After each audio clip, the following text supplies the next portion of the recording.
1978, aos 23 anos, eu estava mergulhado numa viagem de busca por uma razão de viver. Acho que você já passou por isso também. Eu acreditava que a solução estava no autoconhecimento, na evolução espiritual. Mergulhei de cabeça no misticismo e na alimentação natural também, fazer macrobiótica. Minha cabeça era um caldeirão de ideias espiritualistas, eu lia de tudo. Era uma sopa de espiritismo, esoterismo, teosofia, religiões orientais.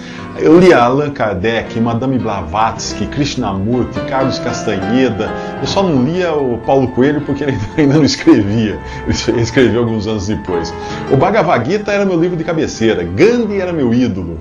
Eu me vestia de camisões feitos de saco de algodão, de farinha, calças desbotadas, sandálias, e tinha até uma bolsa que eu carregava em todo lugar que eu ia, uma bolsa com pão integral dentro, uma bolsa de lona. Virei macrobiótico fanático. Eu queria que o meu corpo entrasse em harmonia com o universo. E eu quase consegui isso, que o meu peso caiu de 75 quilos para 56 quilos e eu tinha 1,84 m. Né? Nem precisava fazer raio-x para examinar a minha radiografia, dava para ver tudo. Um dia no mural da faculdade tinha um aviso, Faculdade de Arquitetura de Santos. Se você se interessa por tribos indígenas, fale comigo, assinado Fernando. Quem era o Fernando? Fui procurar. Eu achei o cara na biblioteca. Logo percebi que não tinha nada a ver.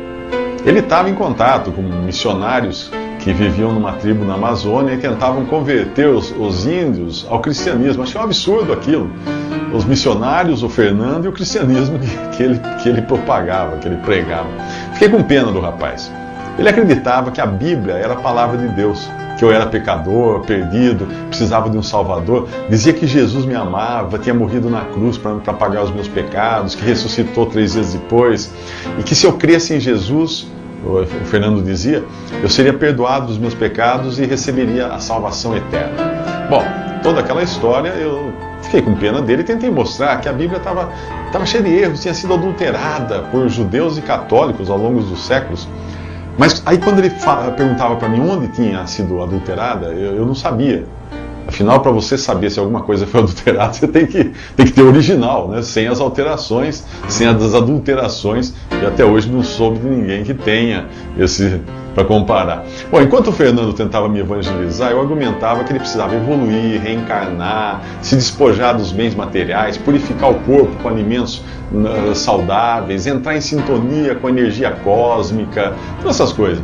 Ele dizia que a salvação vinha por graça, e eu dizia que não era fácil assim não, que você precisava se esforçar. Detalhe, eu falava, mas me sentia um trapo. Uma noite eu cheguei ao meu apartamento cansado, desanimado, eu morava num apartamento no Guarujá. Apesar de todos os meus esforços de evolução espiritual, eu me sentia na estaca zero. Aquele amor de Deus do qual o Fernando tanto falava me incomodava. Mas eu preferia acreditar que precisava evoluir, me esforçar, reencarnar, etc. e tal. Não queria aceitar que a salvação viesse de presente, fosse alguma coisa dada para mim. Eu achava que eu podia perdoar as pessoas, mas Deus não podia me perdoar. Para isso eu precisaria merecer o perdão. Bom, naquela noite me revoltei contra Deus e desafiei a Deus a provar que a Bíblia era verdade. Falei com ele, bravo assim.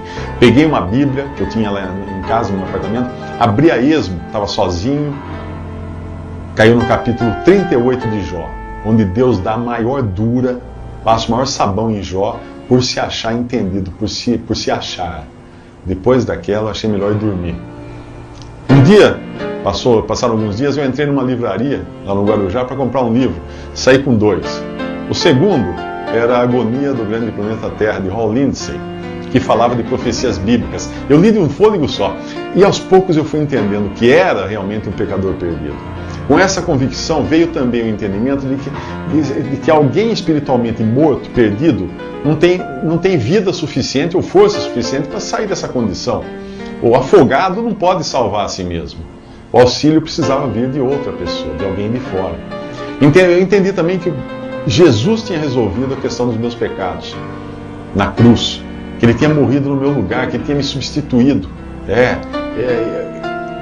O castigo que eu merecia, Ele tinha tomado, Ele tinha levado. E depois Ele ressuscitou. Aquele amor incondicional de Deus começou a fazer sentido no meu coração. Eu não precisaria evoluir, eu não precisava reencarnar, eu não precisava fazer qualquer coisa para merecer a salvação. A coisa era simples. Eu não merecia de mim mesmo, e nunca ia merecer. Mas Deus queria me dar a salvação em troca de nada. Deus queria me dar a salvação só porque Ele me amava. Deus não queria barganhar com o seu amor. O amor ama de forma incondicional, senão não é amor.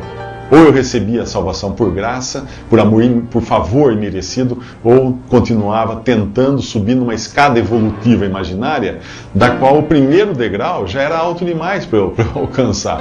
Todo aquele espiritualismo que eu tinha seguido, nada mais era do que a crença em mim mesmo, na minha própria capacidade de conseguir alguma coisa, e não no amor de Deus.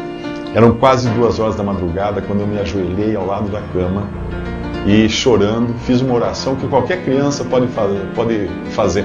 Lembro até hoje, era mais ou menos assim: Senhor Jesus, até aqui eu tentei dirigir minha vida e não consegui. Por favor, toma conta de mim, me salva, Senhor. Foi isso que eu pedi. Foi ali que eu me rendi nos braços do Salvador. Eu sabia que tinha sido aceito. Ah, como sabia. E começava em mim uma nova vida em Cristo que já dura mais de 30 anos. Eu vim a saber depois que os anjos se alegram por cada pecador que se arrepende. E de uma coisa eu tenho certeza: naquela noite os anjos se alegraram e se alegraram por mim.